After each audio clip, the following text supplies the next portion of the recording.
Hi everyone, my name is Nadine Plummer, and today I will be talking to you about journaling as an act of self-care and how you can use personal writing practices as a radical act of self-care as well as self-advocacy after pregnancy loss.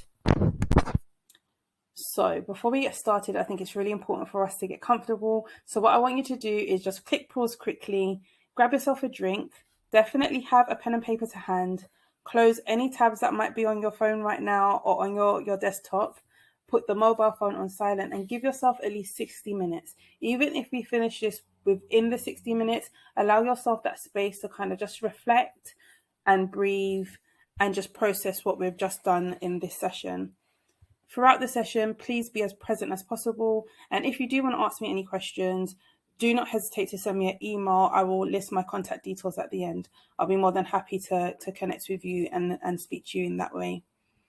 Also, please feel free to share any screenshots of the slides that you're going to be presented with today. You can use them as your own reference points, or if you find it useful and you want to share it on your social media platforms, please feel free to do so. All I request is that you tag or mention myself, which is MP Narrative, and Mayah's Legacy. So before we start going into the actual session, I just want to give you a nice little introduction about who I am and my experiences with pregnancy loss. So my name is Nadine Plummer. I'm a certified life coach and NLP practitioner, and I center my approaches to self-soothing, self-care and self-acceptance through the practice of personal and transformational writing, mostly through the approach of journaling. Throughout today's session, I really want us to walk through, and I want you to be able to use this as a support system, which will help to guide you through how journaling can be useful in your tool of your self-care toolkit, and how it can help you to deal with / processing the grief process after pregnancy loss. Journaling, especially from what I've used it for in my own practices, can become a great ritual that will help you to advocate for yourself during and after this period of transition. So before we get started and delving into these exercises that I have in store for us, I really want to give you a little insight into my experiences with pregnancy loss.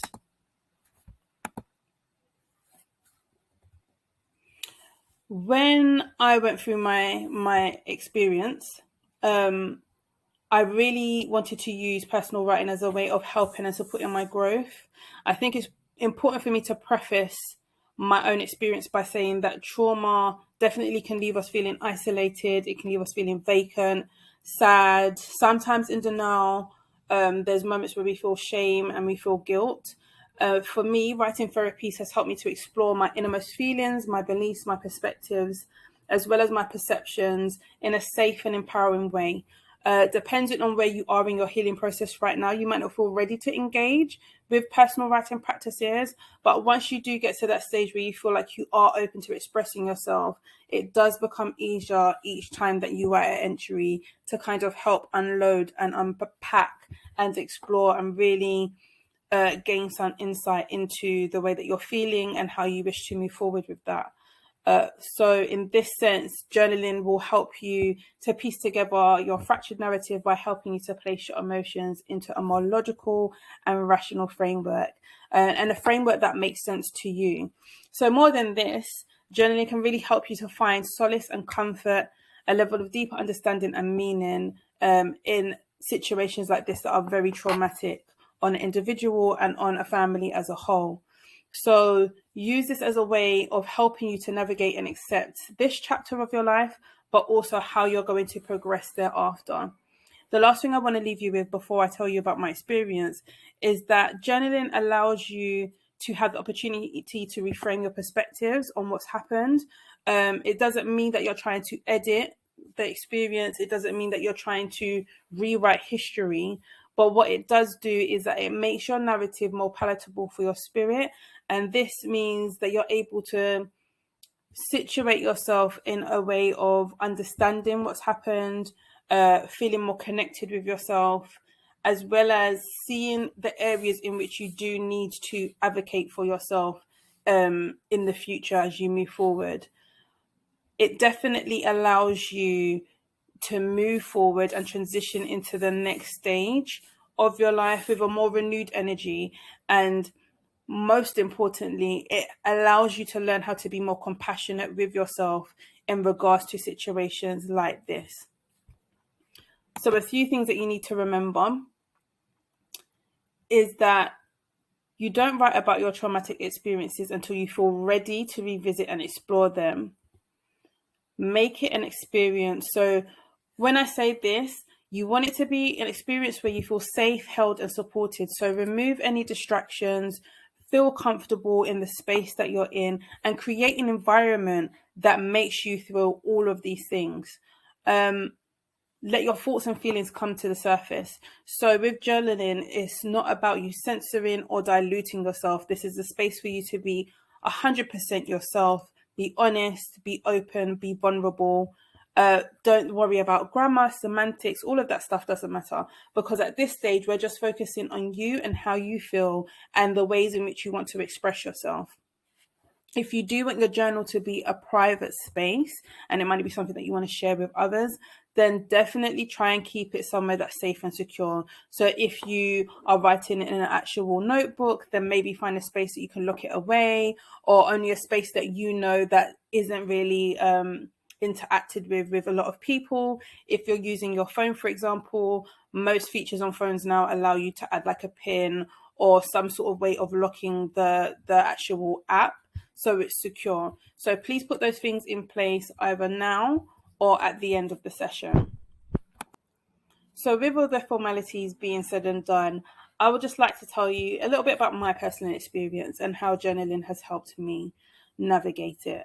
So the year that changed my life was 2017. I was expecting my fourth child, who was a boy, and around 22, almost entering into 23 weeks, I ended up experiencing my first ever preterm loss. I didn't have any symptoms. I didn't have cramping or bleeding or any signs that anything was happening until the point where it was basically too late. I went to the hospital. The team, thankfully, were very supportive, and I gave birth to my son. Obviously, he was on the verge of being viable, so they did their best and incubated him. He was on basically like life support, but once they removed the oxygen machine and the ventilation and all of that stuff, he wasn't able, his lungs wasn't mature enough to withstand being without that. So 26 minutes after he was born, he passed away. Thankfully, I was able to be there with him and to comfort him and to have that final time with him before he passed. That was at the end of January 2017. As we shifted into April, my now husband and I were getting married, and literally a week or so before our wedding day, we found out that we were expecting again. We were expecting another boy, and I was around, I believe, 8 weeks when we got married. Fast forward to August 2017, the exact same thing happened again. When I got to around 22 weeks, I ended up going into preterm labor. Didn't have any symptoms this time round. I just had a very strange pressure in my bum, which didn't happen at all late in the afternoon. I got concerned, so I wanted to have it checked out, went to the hospital. But this time round, because he wasn't near the 23-week mark, 24-week mark, we knew that the chances of him of surviving was going to be very, very slim. This time round, I ended up having a stillbirth. I gave birth to him, obviously, naturally. And the experience, I would say, wasn't as comforting and nurturing as my first preterm loss. But that's a conversation for another day. But that's my experience. So I totally empathize and sympathize with the women and your partners who have gone through an experience like this, because it is something that hits really hard. It is something that's hard to put into words for a lot of us. But journaling, I honestly believe, is a really great way to open up the communication with yourself and the communication with those who you trust in your support system and network. After I went through my preterm loss or losses, I had to do a lot of reflection, and journaling allowed me to see the beauty within the eye of the storm.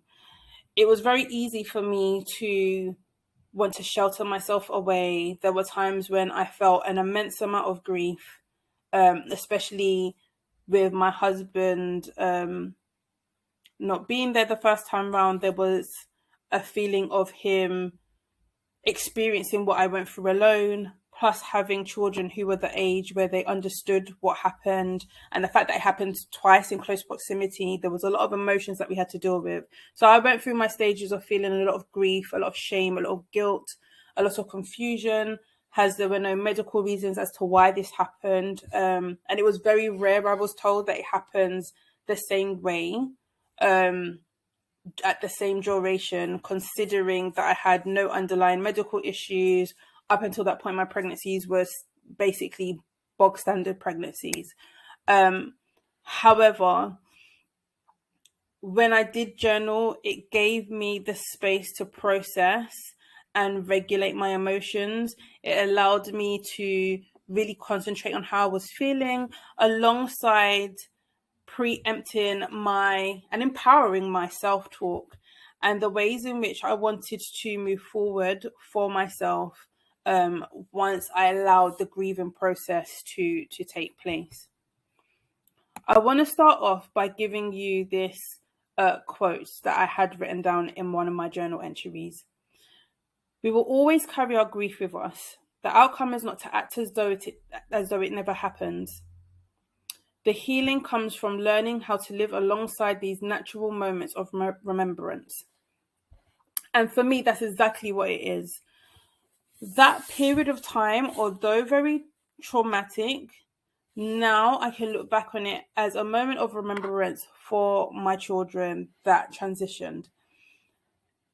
Yes, healing can be uncomfortable, and yes, it's one of the most hardest things I probably have ever gone through, and I'm sure a lot of you feel exactly the same.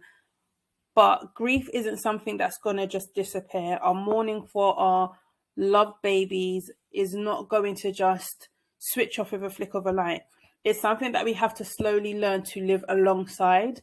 And with journaling, you have that space, like I said, to explore how you feel on your path, on this journey of healing.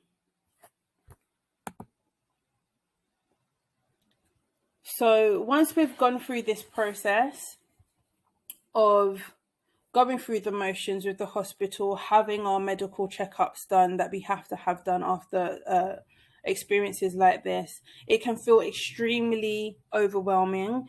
And sometimes we detach from ourselves and we're not allowing ourselves to tap into our feelings just because the pain can be so overbearing. Common feelings that we have during this time are fear. So we might feel like we're struggling to control our thoughts and emotions. Sometimes it makes us very anxious about the future, and it can also lead us into a well of depression.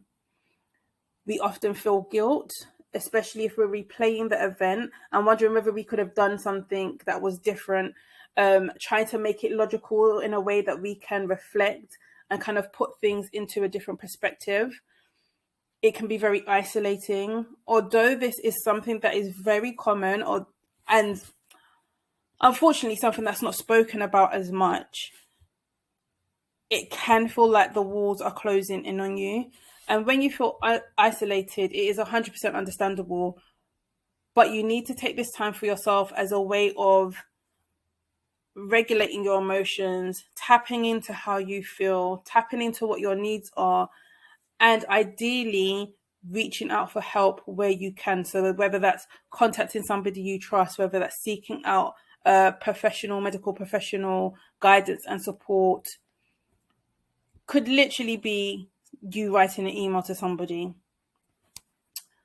Another emotion that I know that has come to the surface for me and for a lot of women that I've worked with and spoken to is shame.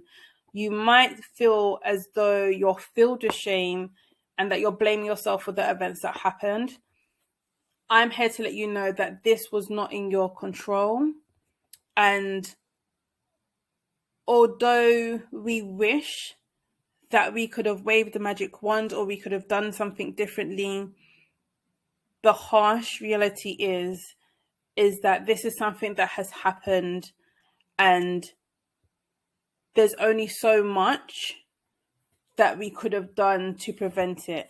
And I would like to think, in the cases that have happened, medical support and help was given in a way that everything was exhausted. All of the resources, all of the procedures was used in a way that everything possible that could have been done was done.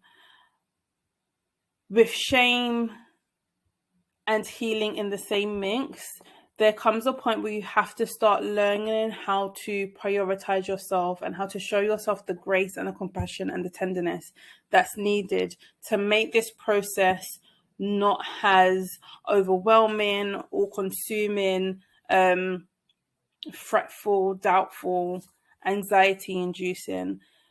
We all have the ability, once we're ready, to take those steps forward to slowly eradicate any of these feelings of fear, guilt, isolation, and shame.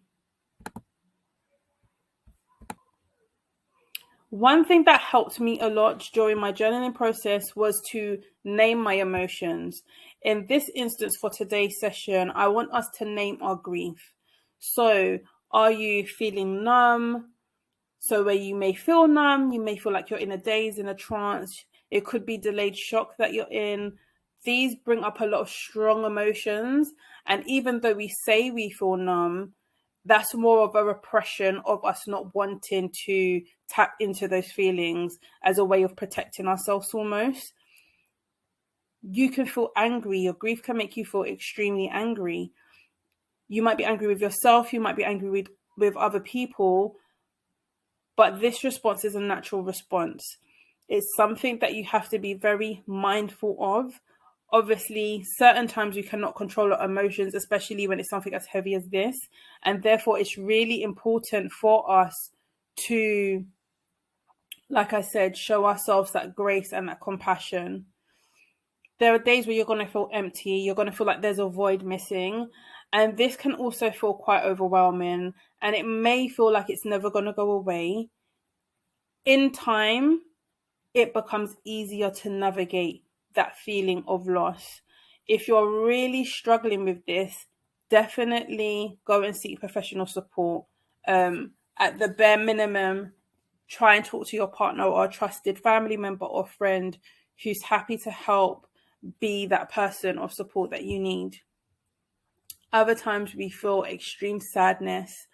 And once again, by allowing yourself the opportunity to express yourself, whether that's through writing in your journal, speaking to a professional, speaking to a loved one, or someone who you trust, it can help alleviate the overwhelming feeling of regret, of heartache, of feeling alone, and ultimately of the umbrella arc of sadness. Lastly, we can feel detached. And this is something that I experienced myself when I was having my going through my grieving period.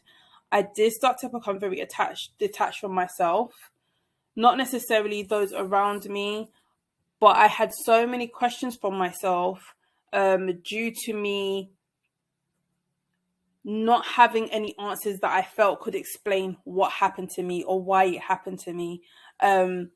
And for me, being able to detach, especially as I was coming out of the grieving process at what I thought was the end at that time, allowed me to function.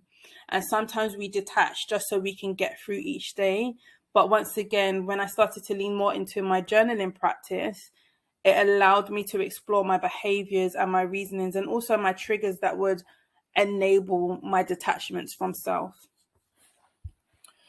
What I want us to do in this brief moment is just to take a moment to breathe. When I'm doing my journaling practices, I feel like it's really important to include breath work. Not only is that an act of self-care in itself, It's a way of releasing any tension and allowing us to really take the time to just ground ourselves before we open up and explore what's happening internally.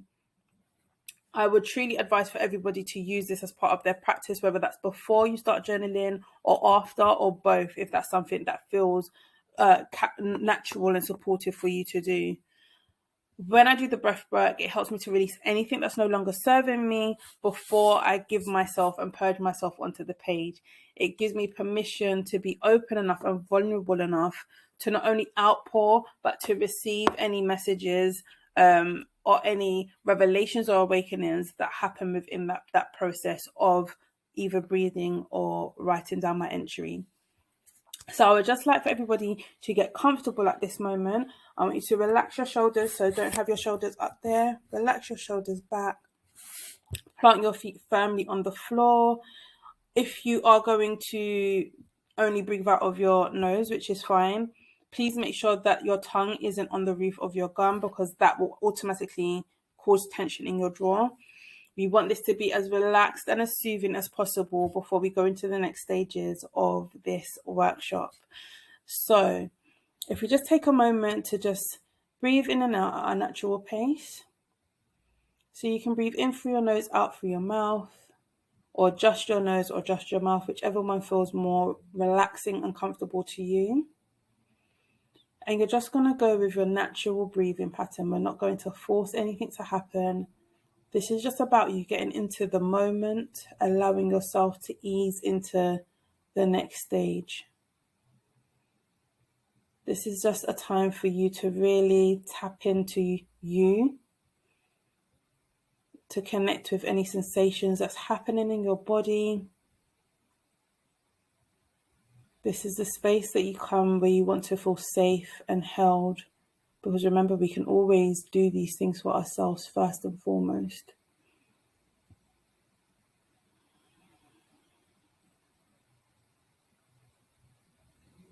Just focus your attention on your breath.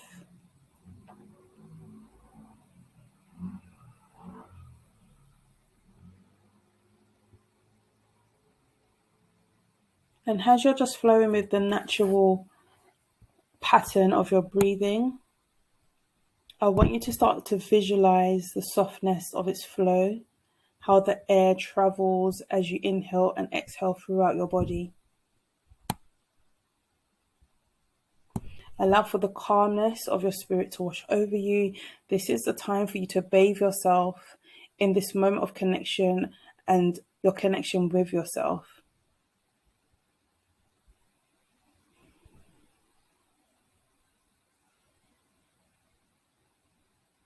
Take this time to place one hand on your heart and the other hand on your abdomen.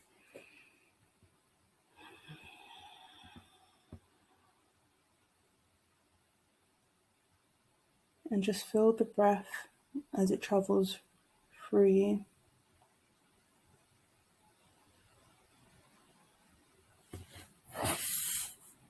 Give yourself permission to release any tensions, any feelings of anxiety, doubt from your body. With every exhale, I want you to send these feelings away from your body. I want you to push them outwardly.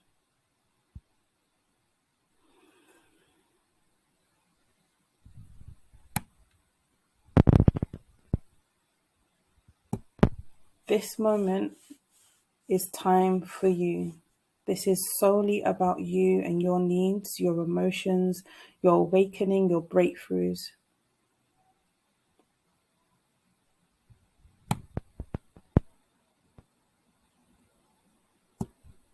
Slowly deepen your breath as you feel your chest rise and fall.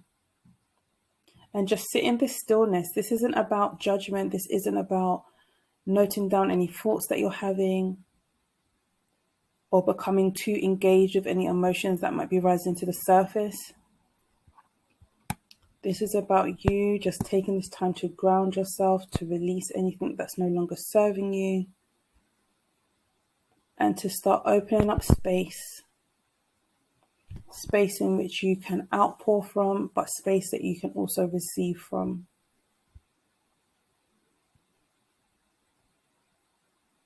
Just allow yourself to breathe deeply.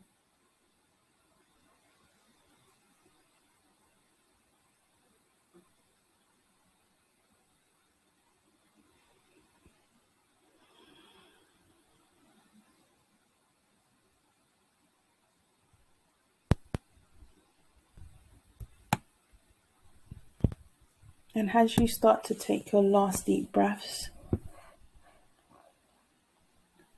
I want you to slowly begin to bring yourself back into your natural breathing pattern. Allow for there to be tenderness and ease as you start to feel the sensations within your body calming down. Just remember to breathe within this moment. As you slowly start to come around, I want you to gift yourself with one word of empowerment.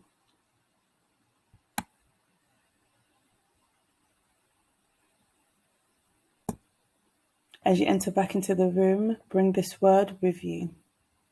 And let it be the anchor that's going to steady you during the next 30 minutes of our time together.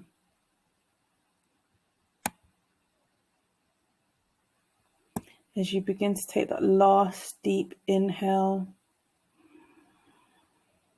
and exhale, slowly begin to flutter your eyes open. Start moving and wiggling your toes and your fingers, and gently ease yourself back into the room as we enter into this next stage of our workshop.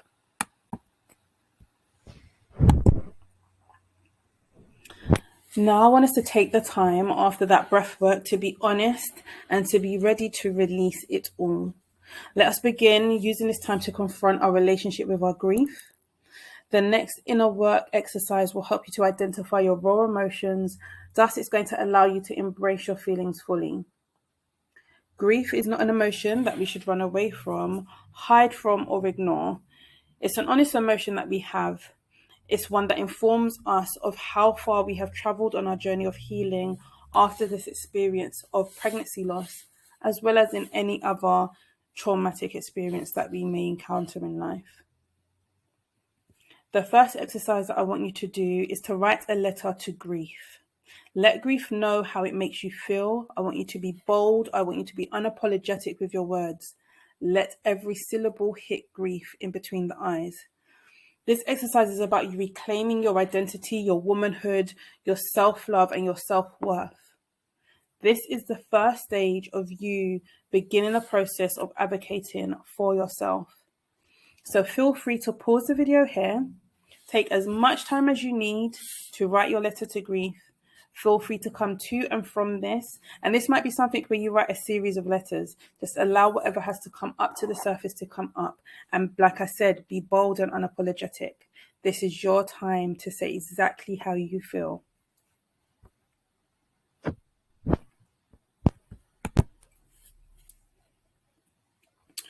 I want you to know that now that you've done that part of the inner work exercise, your feelings are valid and justified.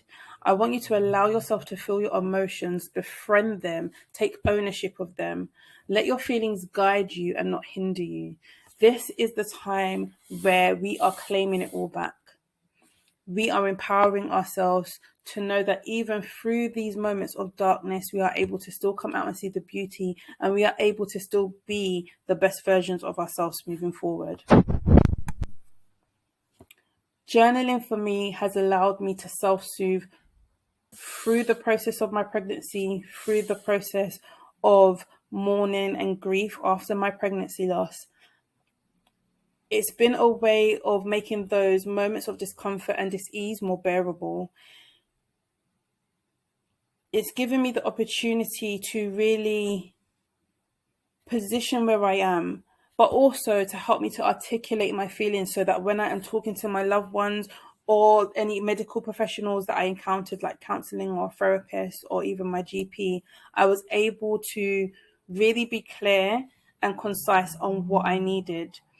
3 questions that I would ask myself regularly when I was going through the process of my grief was, at this moment, what am I feeling? I think it's important to say what we're feeling and not how we're feeling, because sometimes we're able to mask the way that we feel.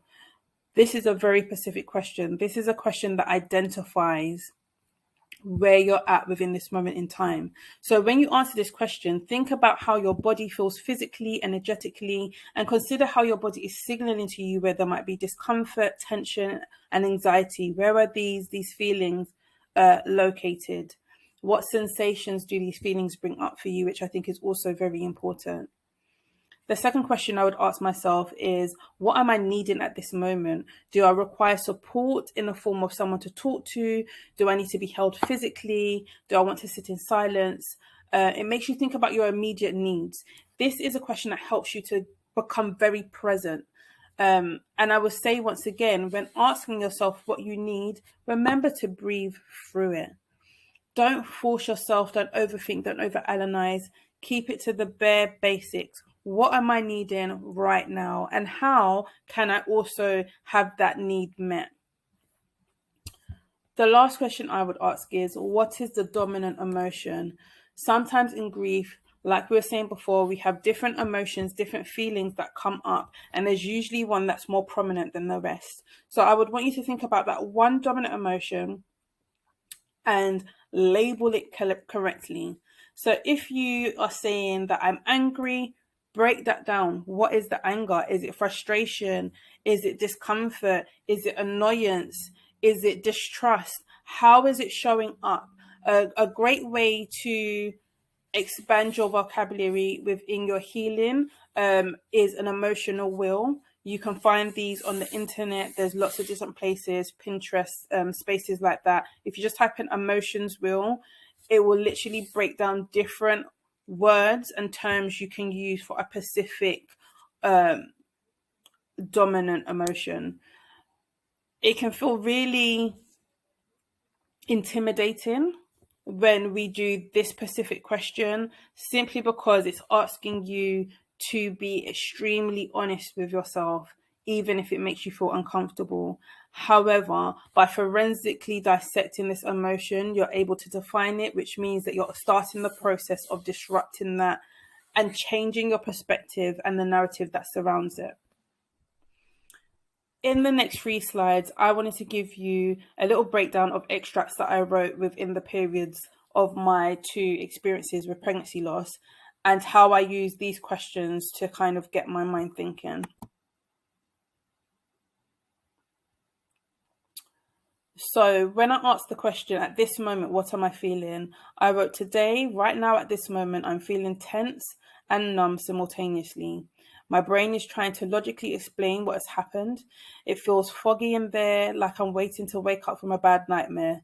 The ones where when you scream, no sound comes out. Sometimes I still feel him inside my womb, him being safe, my being grateful for keeping him in there securely. It's almost like the anxiety of it all has etched itself into my bones. The scar tissue is welding itself to my heart. As much as I know my body had no control over what happened right now, at this moment I trust her to support me in the ways that I need. I hope this changes soon. And that's what I wrote in January of 2017. When I started to think about what am I needing at this moment, I wrote, today I need to show myself grace. I need to offer myself peace. I need to wake up and know that I can still live out my days with joy. I need to talk, but I only find deep comfort within the pages of my journal. I need the space to think without feeling tethered to the trauma. And I feel like sometimes that's what makes it difficult for us to kind of move forward, is that deep wound, that tethering to this trauma, that because it's happened to us, especially when you're the mother, because it's happened to you physically, mentally, emotionally, spiritually, it's very hard to just cut the cord and move forward. This is something that takes a lot of time, a lot of patience, a lot of compassion towards ourselves, and definitely a lot of deeper understanding of, like I said, our emotions within that particular moment and our needs.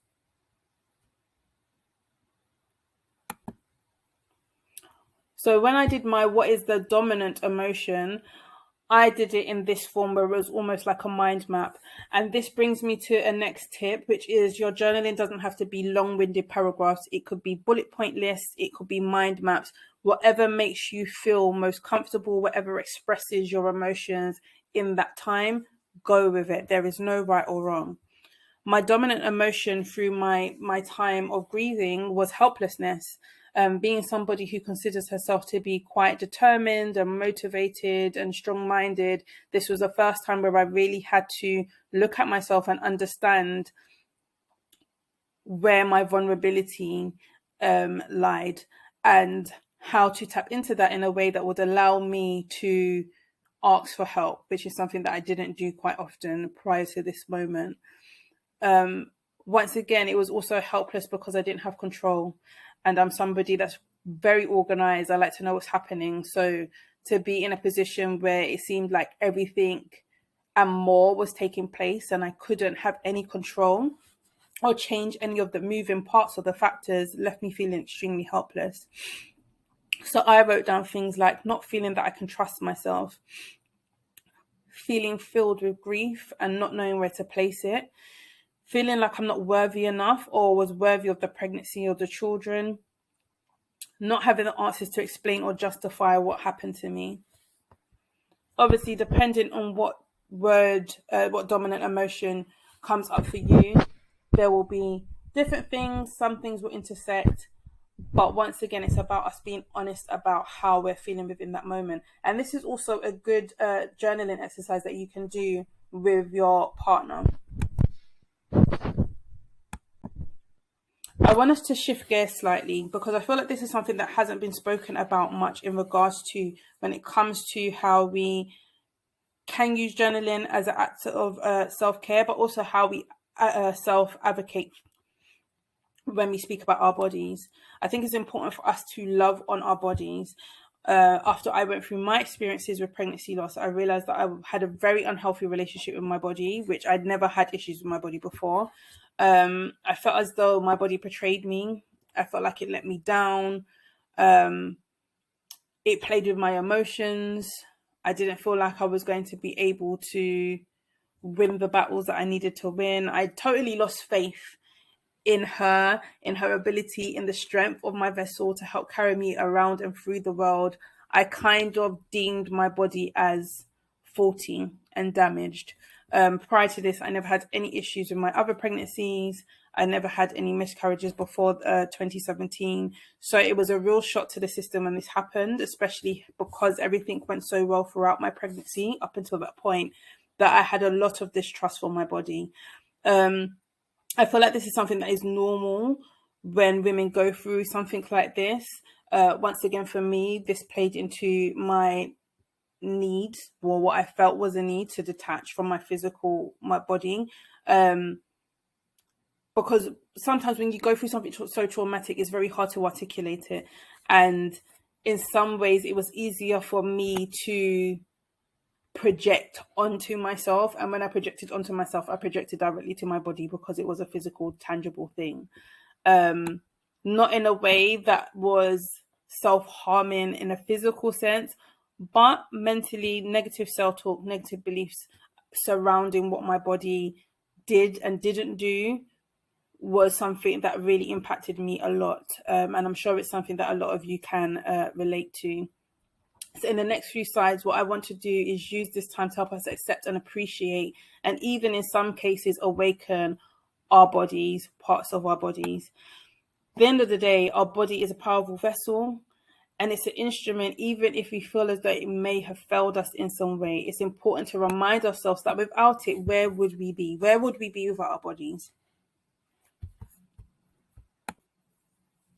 So when we think about our bodies and self-love, I want us to take the time to do another exercise. So please feel free to screenshot this slide if it's something that you want to do later on. Make some notes or pause the video and do this exercise in real time. So during this time of reflection, I want you to take a moment to express your feelings and beliefs using the following journal prompts. So step one of this is that I want you to list all the incredible things that your body has done pre-pregnancy, post-pregnancy and what it will do for you in the future. So once again, you can write this down as a paragraph. You can write it down in 3 separate columns, whatever floats your boat. I want you to get as many incredible things that your body's done for you down now. Once you've completed that step, go and get a highlighter pen or a different color pen of some kind and underline or highlight all of the positive emotions and words that you have listed down.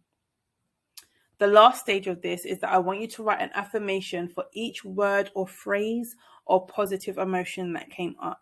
I'm going to give you an example of what I mean. So this is what my extract would be. Before pregnancy, my body supported and sustained me. It carried and held me in a way that made me stand up and be noticed. During pregnancy, my body held space for a new version of me and kept this beautiful soul safe and healthy. Post-pregnancy, my body still holds the wounds of loss and grief, but it still gives me with the strength and energy and resilience of years gone by. So as you can see, I've made certain phrases and words in bold, and then I've converted those into affirmation form. So I've got, may I continue to fall in love with my body that has supported and carried me through my life. I am healthy and safe. I believe in my inner strength and ability to stand up and be noticed. All of these things are to help us empower ourselves, because the worst thing we can do is beat ourselves up after experiencing something as traumatic as a pregnancy loss, and then making it seem as though the vessel that carried this beautiful life, that connected us, that tethered us to this beautiful soul, is something to hate or despise. That is not the case. That is not how we promote self-care. That is not how we promote self-advocacy. This is about acceptance, awakening, and being appreciative of our vessel. Advocating for your body is an important part of dealing and processing our grief. So it's really important for you to be vocal about how you feel within your body. Be vocal about how your body feels. Be vocal about where you may feel any aches, pains, tenderness. Be vocal about the small things as well as the bigger issues that you might be facing with your physical well-being. And once again, if you do feel like you need additional medical professional support, please seek those things out, whether that's having to speak to your GP, midwives, counselors, therapists, psychologists. Whatever you feel is going to be more beneficial to you, definitely speak up, be vocal, and be honest with these people that you have access to. Spend time with your body, whether that be through mindfulness rituals or practices, because this is all in order to embrace yourself. The first time that you take these steps to really see yourself is when you embrace yourself as a whole, and when you show yourself some grace, where you even show yourself some forgiveness for treating yourself in the way that you have been due to your reaction to the experience that's happened. Before we delve into the self-advocacy part of this workshop, I really want us to just take another moment to just take a couple breaths, just a few quick, deep breaths, because I want us to shift our focus in how our journaling can help enhance our self-advocacy and increase our self-love. So if we get back into that position that we were in before, shoulders down, relax, sink into what is supporting your body, listen to your breath, and I want you to slowly re-enter this safe and sacred space of self. I want you to invite that word of empowerment that we drew from our first breathing exercise into this space with you now. As you breathe in, embody your affirming word. Embody it by starting it off with a I am, or I can, or I will. I am safe.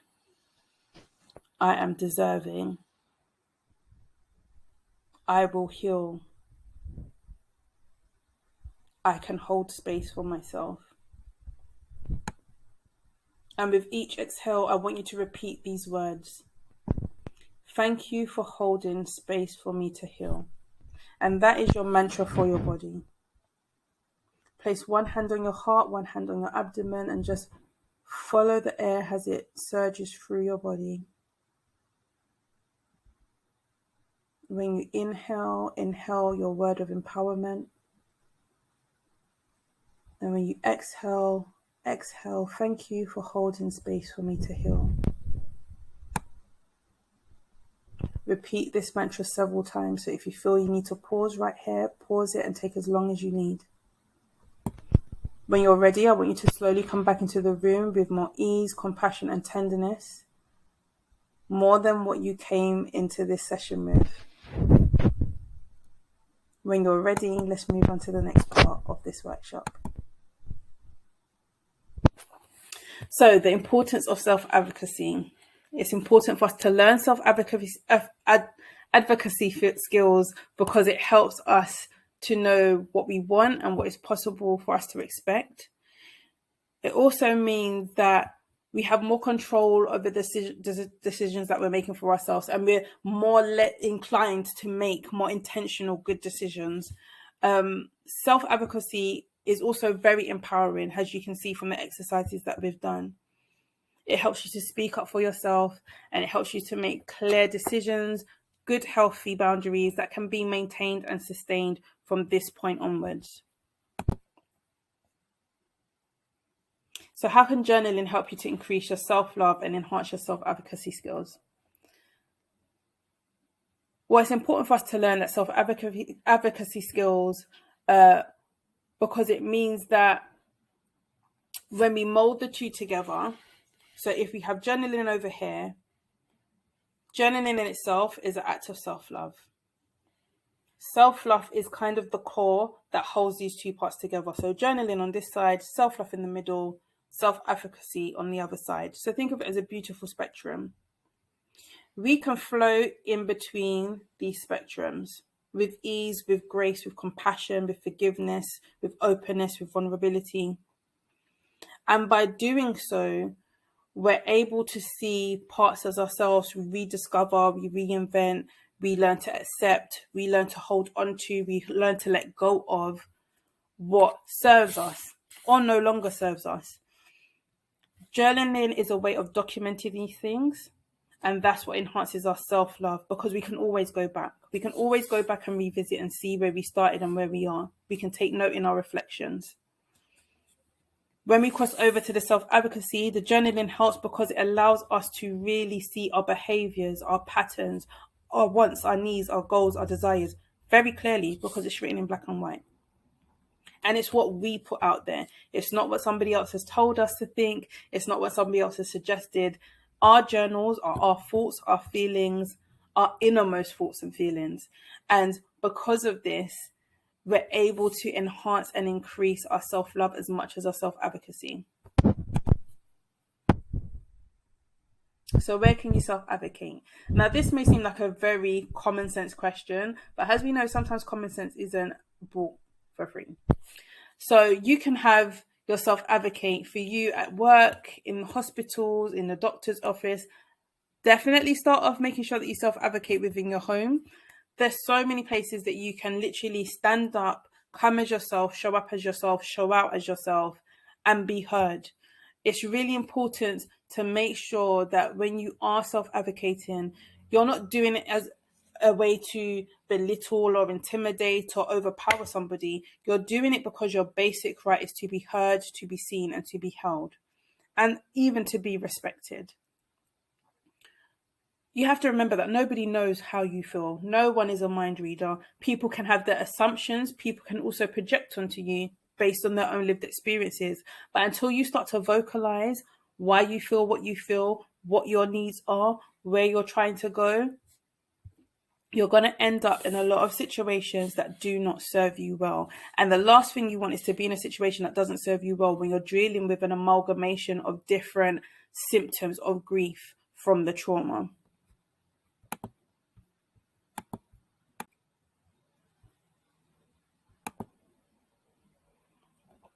So what characteristics are there of self-advocation?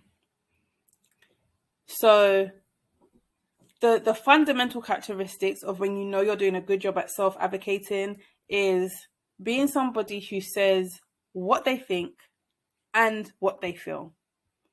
You're someone that speaks up about things that you believe in, someone who knows and understands their rights and responsibilities, someone who takes responsibility and ownership of their own life, being someone who makes decisions that affect their life in a positive way, an intentional way, someone who helps to improve their life. So you're actively committed into doing the active work that needs to be done in order for you to see those changes, to have that growth, to have that healing. Someone who tries to change the way they see things or the way they see things being done. This can be advocating for yourself. This could be you advocating for others. How do you self-advocate? Well, firstly, you decide what it is that you want to speak about. You then take the time to plan how you're going to speak up for yourself, because you want to do it in an empathetic way, an assertive yet empathetic way. You take the time to actually speak up for yourself in that moment. You allow yourself to have the need and the freedom to be able to make basic choices about your life. And that's you really making sure you use your journaling practices to get to know who you are and to really reclaim your identity. You need to be able to recognize that you are the expert of your life. Nobody else is living this life but you. Nobody has gone through the things that you have gone through, because you can only talk about your own lived experiences. It doesn't mean that other people are wrong. It doesn't mean that people can't make healthy and reasonable and logical, rational suggestions for you to take into consideration. But remember, everything starts with you first. You need to have support to make your goals not only just actionable, but attainable. You need to be responsible for your decisions. So be responsible about what you say, about your behaviors, about what you put out there, about what you're willing to receive, your expectations, your standards.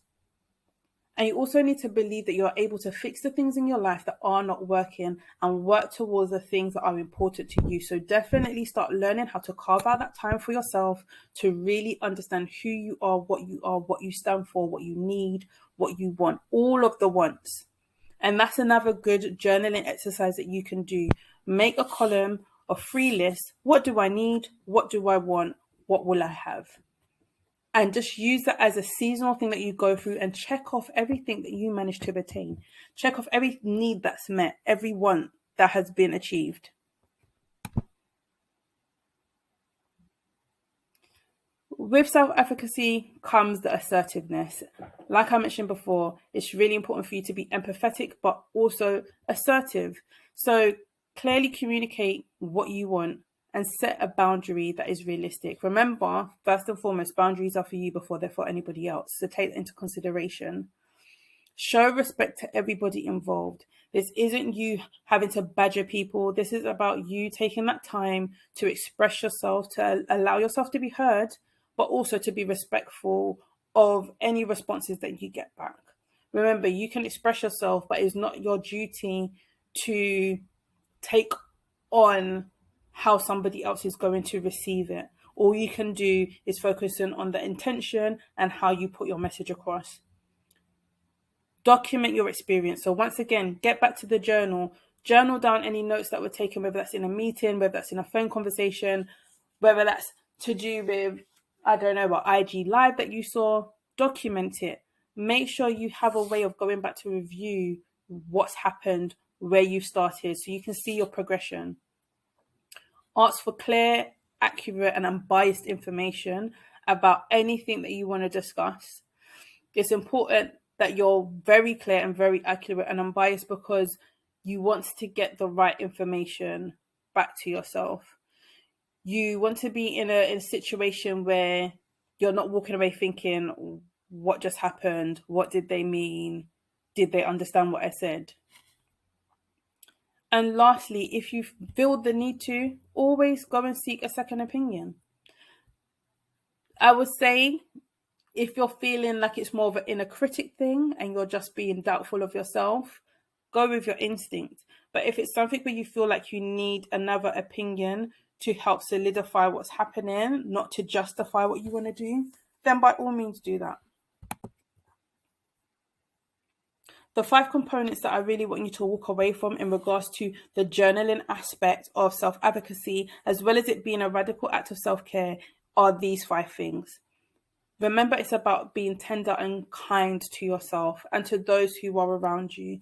Sometimes it may be hard and we may be led by our emotions, but remember, although pregnancy loss affects the mother first and foremost, it moves outwardly. It's also something that affects our collective, our immediate community. Be present with yourself, present with your feelings, present with making sure you're carving out enough time for you to spend that time with yourself. Because there's no greater gift that you're going to be able to give yourself than you reconnecting with you and starting to really explore the depths of who you are. In order for you to make the change, you have to make that commitment to show up and show out for yourself. This in turn is going to be what enhances your self-awareness. Be very self-aware, be very intentional and mindful about where you're positioning yourself, who you're talking to, what you're talking about, how you're expressing yourself. Be empathetic to yourself, but also be empathetic to your collective. Yes, it takes a village to raise your child, but it also takes a village and a community to hold up each other. And it's really important that we move into these spaces with empathy. Lastly, never shy away from your vulnerability. Allow your vulnerability to open up. This is what's going to help you receive the help that you need in the way that you need it. Being closed off, isolating yourself, detaching, that is not even a temporary fix. It's a diversion. It's a way of you deflecting. Allow yourself to be soft, be vulnerable, be open, be willing to express all the sides of yourself so you can truly get the healing and the support and the guidance that you need in the way that you need it. Before I leave you, I want you to think about the format of the journey entries that you can use in regards to your self-advocacy. Think about how you will self-advocate. How should you have self-advocated for you within a moment in time? Did self-advocacy work? And if it did or if it didn't, how would you want it to be different moving forward? Also take the time to think about how you will tell others when their message or instruction is unclear. So think about your boundaries and what your needs are and how you need your needs to be met. Identify possible solutions for the problems that may arise. So what would your initial response be? And I say response on purpose and not reaction. Reactions are usually emotionally led.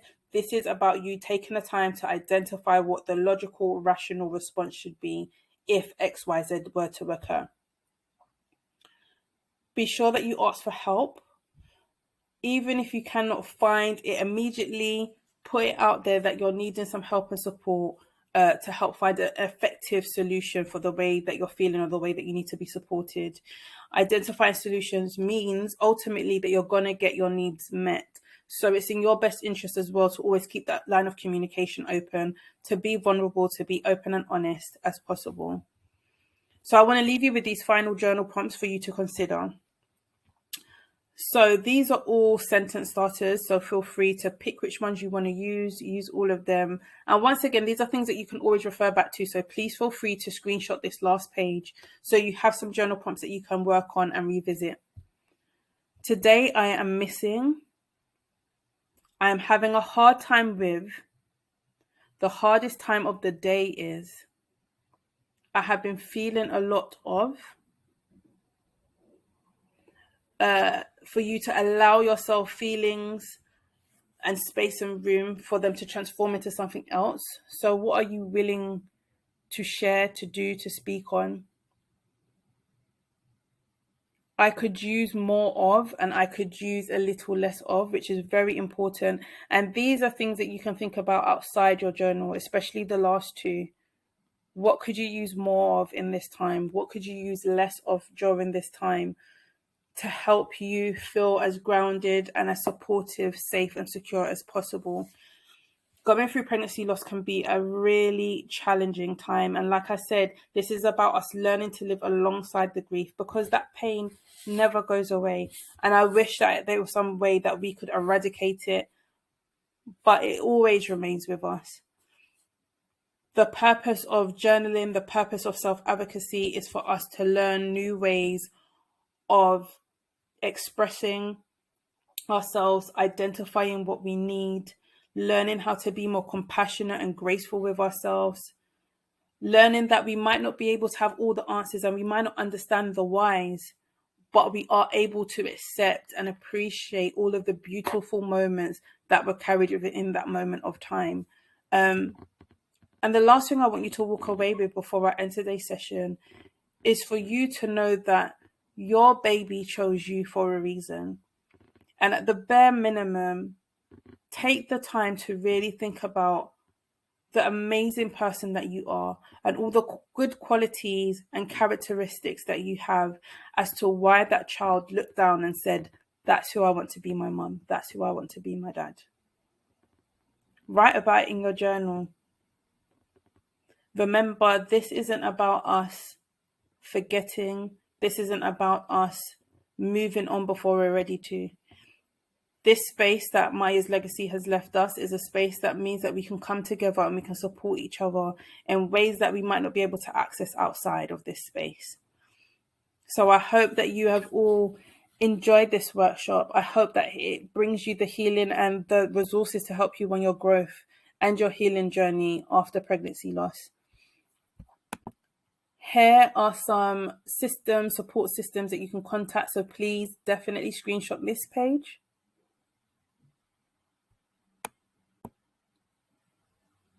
And there's also advice and fact sheets on birthrights. So please make sure that if you need to reach out or if you have any questions about your rights in regards to pregnancy and childbirth, that you access these resources. It's been wonderful spending this time with you, and I hope that you find this useful. Please see my contact details here, and I look forward to hearing from you. I would love to have an opportunity to speak to you more. I offer several services, so definitely go to the website and check that out. And I really hope that this is something that helps you on your journey, or at least helps to hold your hand whilst you're going through the process of your grieving, mourning, or understanding of what's happened. So until I potentially see you again, I wish you all the best. Take care.